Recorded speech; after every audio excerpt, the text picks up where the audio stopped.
E aí, pessoal, tudo bem? Eu sou o professor André Rosa, da parte de Ciências Humanas, na área de História, e eu estou com você, focado no Enem.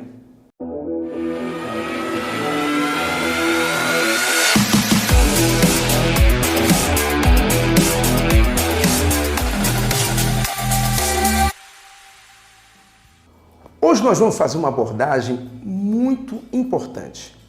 Quando alguém manda você estudar na parte de História algum assunto imprescindível para cair na prova, com certeza esse assunto está na sua lista de estudos.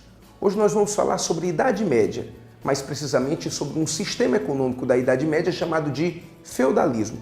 Vamos entender um pouco sobre esse sistema, sua definição, algumas características e, é claro, algumas das suas consequências. Então vai me acompanhando, porque no Focado do Enem você vai saber como acertar a sua questão entendendo o assunto. Olha só, o nosso assunto feudalismo ele precisa ser explicado inicialmente pelo nome dele. De onde vem essa expressão feudalismo? Feudalismo vem da expressão de feudo. E feudo, para sermos bem objetivos e fazermos uma compreensão, significa um território, um pedaço de terra. Na verdade, para muitos, feudo deveria significar o quê? Um loteamento, uma averiguação de título, uma espontaneidade até mesmo de poder. Alguém conseguiu um determinado poder, uma referência de poder? Pois é, pode ser tudo isso. Mas para sermos práticos aqui, principalmente para você ter a sua ideia melhor sobre o feudalismo, é melhor pensar assim, feudo é terra. Então, se feudalismo é baseado no feudo e feudo é terra, feudalismo é um sistema de produção baseado na terra. Entenderam? Então, esse é o sistema que vai acontecer durante a Idade Média. E é bom também eu lhe dar uma outra dica.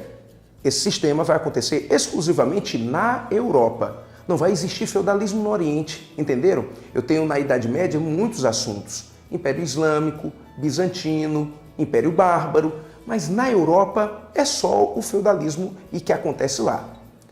Sequenciando algumas ideias sobre o sistema feudal, depois que a gente conseguiu entender o que ele é, vamos agora começar a entender quais são as suas características, que eu resolvi dividi-las de uma maneira muito prática em 3 áreas. A primeira área seria a área política, onde esse sistema é um sistema de poder descentralizado. E aí você pergunta, por que descentralizado? Eu aprendi que um feudo tem um senhor que comanda o feudo. Então, se o feudo tem um senhor, então só existe um chefe, então é centralizado. Tudo bem, um feudo tem um senhor, mas concorde comigo, eu não estou falando de feudo, eu estou falando de feudalismo, é o conjunto dos feudos. Quando os povos bárbaros invadiram o Império Romano, e você pode entender isso observando os nossos assuntos aqui das nossas aulas, quando o Império Romano foi invadido pelos povos bárbaros, eram muitos povos. Pegaram o império e dividiram. Esse império dividido virou uma coxa de retalhos. Eles, divididos, com várias terras, criaram vários senhores. E os senhores com vários poderes. Entenderam? Várias terras, vários senhores, vários poderes. Se são vários poderes, o poder está dividido. Então é por isso que no feudalismo o poder é descentralizado. Porque eu não estou falando de um feudo. Eu estou falando do feudalismo. Entenderam? Outra característica que você pode ter aqui na sua ideia, principalmente primordial dentro da sua prova, é na parte de economia. A economia do feudalismo é baseada onde? É baseado na terra. Então, a produção é agrícola. Cada feudo tem o seu senhor, tem o seu poder, tem sua lei. Então, cada feudo tem sua produção. Por isso a sequência. Essa produção agrícola é de subsistência.